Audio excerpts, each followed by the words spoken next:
Et bienvenue dans Top Sortie, votre rendez-vous du vendredi soir sur BFM Nice Côte d'Azur. Si vous ne savez pas quoi faire ce week-end ou dans les prochains jours, vous êtes au bon endroit. J'accueille notre invité, Aymeric Garcia, directeur du salon Top Marque Monaco.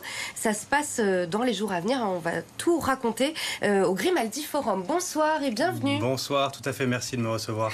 Et à mes côtés, Morgane du Mensuel. Bonsoir Morgane. Bonsoir Pauline. Émission en partenariat avec le Mensuel. Morgane, on démarre avec l'interview de la semaine. Tu as reçu Stéphane Blancafort. Exactement. Alors on l'a rencontré à Cannes Série. Donc bientôt on aura du côté de Monaco un festival dédié à la télévision et aux séries. Cannes a également le sien. C'est là qu'on l'a rencontré pour la série Ici tout commence. Donc ça passe du lundi au vendredi à 18h30 sur TF1 et évidemment en replay sur TF1+. Stéphane Blancafort est devenu un des personnages préférés des Français. On l'a vu beaucoup au théâtre, dans des unitaires. On l'a également vu aux côtés de Candice Renoir et dans Cassandre sur France Télé. Et puis surtout dans Tandem, c'est là où il est vraiment devenu une star du petit écran. On l'a vu pendant 7 saisons, 80 épisodes aux côtés d'Astrid Veillon. Tout à coup, ils en ont eu... Alors, ils n'ont pas eu marre de tourner ensemble, ils ont juste eu peur de se lasser un petit peu et de ne plus se réinventer. Ils ont décidé d'arrêter, ils ont eu ce courage-là et tout à coup, eh bien, TF1 lui a proposé le rôle du chef étoilé Marc Leroy. On en parle avec lui. Malheureusement, il est beaucoup plus doué au jeu qu'en cuisine en vrai, parce que dans la série, ça marche plutôt bien. C'est une aubaine, c'est une grande chance d'être choisi sur des séries qui durent, comme les quotidiennes, où l'exercice est quand même un peu particulier aussi, parce que là, pour le coup, c'est tous les jours. Mais on plonge dans un univers, ce qui aide vraiment à composer un personnage, si tant est qu'il y a une composition. Moi, mes personnages, quand je sais que ça va durer un peu, j'essaie de me les approprier, de les faire quand même très proches de moi et de rajouter juste une petite chose qui va les caractériser. Par rapport à ça, je fais référence à Catherine David-Zinca, qui fait un travail sur ITC qui est assez exceptionnel, parce qu'elle compose de A à Z un personnage, et qu'elle tient depuis le début, avec un changement de voix, avec des expressions qui sont carrément travaillées, qui sont composées, et le personnage existe réellement, quoi. Et c'est une vraie performance dans la mesure où, sur la durée, c'est toujours très compliqué. Et elle le fait très très bien. C'est un handicap dans lequel j'ai pas voulu tomber, donc j'ai mis beaucoup de moi-même dans ces personnages-là que j'interprète. Voilà. Même si je fais un méchant, c'est ma méchanceté à moi. Les saveurs du Japon avec celle du terroir français. Waouh, je m'incline. Je te remercie. La cuisine hybride. Ouais, Je suis au courant. Si tu veux que ça se fasse, ce module, tu peux pas te passer d'elle. J'ai pensé à un chef beaucoup plus charismatique. Lui planter un couteau dans le dos, c'est ça que t'es en train de me demander. Qu'est-ce que t'es sentimental, toi? C'est vrai que Paul Marchal, je le retrouvais tous les 2 mois, 2 mois et demi, puisqu'on avait 3 sessions à chaque fois dans l'année. Moi, j'ai pas encore un rythme comme ils ont eux depuis le début, avec des arches principales. J'y suis pas tous les jours, donc pour l'instant, je pense que ils m'attendent au tournant. Il va m'en arriver quelques-unes, mais voilà, c'est pas tous les jours, donc pour l'instant, ça va. J'arrive encore à vivre, à respirer et à me retrouver moi-même avec moi-même, quoi. Donc ça va, ouais. Ah bon, on verra, quoi. Mais quand t'as la blouse tous les jours, tu dois penser que tu prépares des trucs super. Puis les gens vous aident à vous faire croire que vous êtes un super cuistot. Enfin, je vais faire cuire des pâtes, moi. Donc voilà, basta. Et encore, si je le foire pas, mais les gens sont persuadés qu'on est super fort, qu'on est des super héros. Donc rien que ça te porte. Voilà. J'aime toujours autant manger, mais je laisse le soin aux autres de préparer tout ça. Ça s'équilibre. Si tout le monde prépare mais que personne ne mange, ça sert à rien. Je fais partie des mangeurs.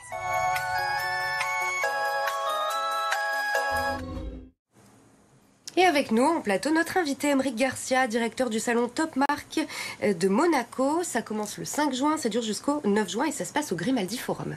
Exactement. Alors là, si vous rêvez de belles voitures, de très belles voitures, de supercars et de classic cars, c'est là qu'il faut aller. Tout à fait, Top Marque, déjà, pour ceux qui ne connaissent pas, c'est un des salons les plus exclusifs au monde pour les supercars, les classic cars. Il y a des ventes aux enchères aussi, donc il y a pas mal d'animations. Ouais. C'est le New York Times d'ailleurs qui l'a appelé le plus exclusif. Tout à fait, il y a quelques années. C'est la classe. C'est super, notamment que cette année, on a plus de 13 lancements. Donc sur un salon automobile, c'est assez exceptionnel. On fait 5000 m². Donc il y a plein de nouveautés technologiques aussi, des véhicules green aussi. Il y a beaucoup de choses cette année. Alors justement, en véhicule green, qu'est-ce qu'on va pouvoir découvrir? Parce que alors, moi personnellement, je ne connais rien du tout aux voitures. Je pense que ça s'est vite capté. Mais je pense qu'on a certaines innovations qui valent le détour. Alors on a pas mal de choses, notamment déjà une voiture lunaire, une voiture qui va sur la Lune. Donc ça, c'est assez incroyable aussi. Mais aussi, cerise sur la gâteau, on va avoir le Cybertruck qui sera là cette année. Il fait une tournée européenne. Et pour la première fois sur un salon européen, on l'aura seulement de mercredi à jeudi, la semaine prochaine. Donc si vous voulez le voir, venez nombreux. Ensuite, on va avoir une moto 100% électrique de chez Highlight aussi qui a développé un système extraordinaire. Une autre voiture 100% électrique qui fonctionne sans batterie. Alors ça, c'est quoi? Là, il faut nous expliquer, il faut nous éclairer. Là. Alors, je peux vous donner quelques informations, mais après, je vous invite vraiment à venir la découvrir sur le salon. En gros, c'est un système qui fonctionne sans batterie avec des liquides Billon et une technologie aussi d'eau salée. Donc c'est assez intriguant. Mais justement, pour ceux qui souhaitent avoir plus d'informations, je les invite à venir sur le salon. C'est à quel genre d'autonomie une voiture comme ça? Alors, celle-ci est annoncée à plus de 1500 km. Pas mal. Extraordinaire. À découvrir. Dans l'électrique, donc, c'est assez incroyable. Ouais.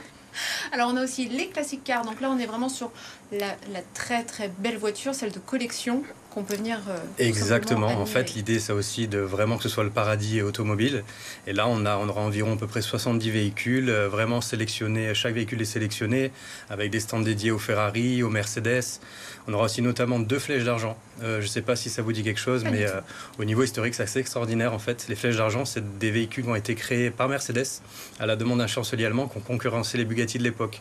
Donc c'est très rare déjà d'en voir une, il y en aura 2. Donc ça aussi, c'est vraiment assez atypique. Et puis on aura aussi une vente aux enchères. Tout à fait, une vente aux Starossa. enchères, la Starossa, exclusivement sur la marque Ferrari, avec plus d'une trentaine de véhicules organisés avec notre partenaire Monaco Car Auction. Prix de départ, combien? Pour les On se voitures? fasse rêver. Pour celle-là, pour la Starossa? Alors la Alors, Starossa, on en peut fait, vérifier c'est son compte en l'ensemble. Il y aura une trentaine de voitures, Ah oui, une trentaine. mais c'est des véhicules pouvant aller de Inaccessible. plusieurs centaines de milliers d'euros à plusieurs millions, bien sûr. Il y a une clientèle à Monaco pour ça? Alors Parce que écoutez, il y a oui. une clientèle sur Monaco, sur la Côte d'Azur aussi. Cependant, pour le salon, pour nous, c'est important aussi de pouvoir faire venir les familles, notamment le public aussi, les amateurs de véhicules. Donc on va avoir les 3 premiers jours plutôt réservés à une audience assez haut de gamme. Et le week-end aussi pour faire venir les familles. On a des tarifs préférentiels justement pour ceux qui souhaitent venir sur Monaco ce week-end-là. Parce que ça attire en moyenne 25 000 Alors cette année, on visiteurs. attend plus de 25 000. L'année dernière, on a eu 24 000 visiteurs et on a déjà doublé la billetterie au même jour l'année dernière.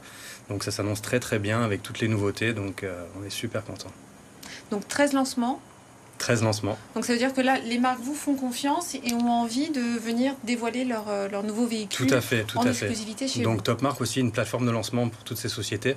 Donc que ce soit des sociétés de niche, des petites sociétés comme les marques comme Bugatti ou Pagani, c'est-à-dire qui font moins de production de véhicules, mais on a aussi un lancement de chez Aston Martin, de chez McLaren avec la nouvelle McLaren Aventura Spider. Donc, qui est hybride aussi cette année. On a le nouveau Macan aussi de chez Porsche électrique. Donc ces grosses écuries choisissent Monaco et Top Marque pour lancer leur véhicule. Donc on est vraiment très très très heureux. Ça, c'est pour les nouveautés et pour les modèles anciens dont vous parliez à l'instant. Ouais. Donc, c'est des collectionneurs qui vous confient, des particuliers qui vous confient leurs véhicules Alors non, et qui les mettent à la vente ou... Non, ce sont des revendeurs. Des revendeurs. Des revendeurs uniquement, parce que du coup, on n'est pas un salon où les particuliers montrent leur véhicule, ça reste comme un salon de vente. Donc du coup, on va dire 95% des véhicules sont à la vente. Une des flèches d'argent sera une exposition parce qu'elle appartient à un musée. Elle sera exposée sur le musée de la collection de SS Le Prince de Monaco en partenariat avec le musée national Schlumpf. Et l'autre, par contre, sera disponible à la vente. Donc ça, c'est vraiment des pièces très très rares. Donc voiture, moto, mais aussi un peu d'art, montres, bijoux. Alors exactement. Tout simplement parce que à la demande justement de nos visiteurs, ils nous ont demandé, surtout la gente féminine qui venait avec leur mari sur le salon pour voir ce monde, D'aller faire des cet emplettes univers automobile, constamment. d'accessoriser un petit peu le salon. Donc du coup, on aura une dizaine de marques assez élitistes dans la partie horlogerie et bijouterie, et on aura une dizaine d'artistes aussi pour tout ce qui est l'art automobile. Alors, on y revient quand même, les infos pratiques, hein, pour Alors, ceux infos qui ont envie pratiques. de venir voir Top Marque. Tout à fait, ça commence le mercredi 5 juin la semaine prochaine jusqu'au 9 juin. Et ensuite, le salon est ouvert au public de jeudi à dimanche. Ouais. Donc jeudi, vendredi avec un tarif de billet à 90 € et samedi et dimanche, le week-end, à 45 €. Merci beaucoup, Aymeric Garcia, directeur du salon Top Marque à Monaco, Merci à qui vous. démarre le 5 juin. Et avec toi, Morgane, on jette un œil à l'agenda de la semaine.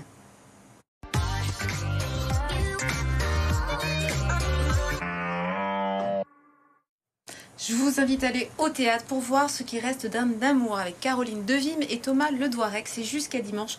Ça se joue à Monaco, au Théâtre des Muses. C'est une pièce douce amère sur une histoire d'amour, celle cette histoire avec un grand A qui va perdurer malgré la rupture. Chaque année, les deux protagonistes sont attirés magnétiquement l'un vers l'autre et ne peuvent pas se passer l'un de l'autre.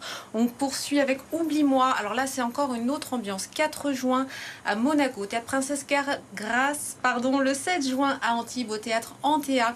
C'est le phénomène théâtral aux 4 Molières qui prend aux tripes. Jeanne et Arthur sont jeunes, ils sont beaux, ils ont la vie devant eux, ils s'aiment.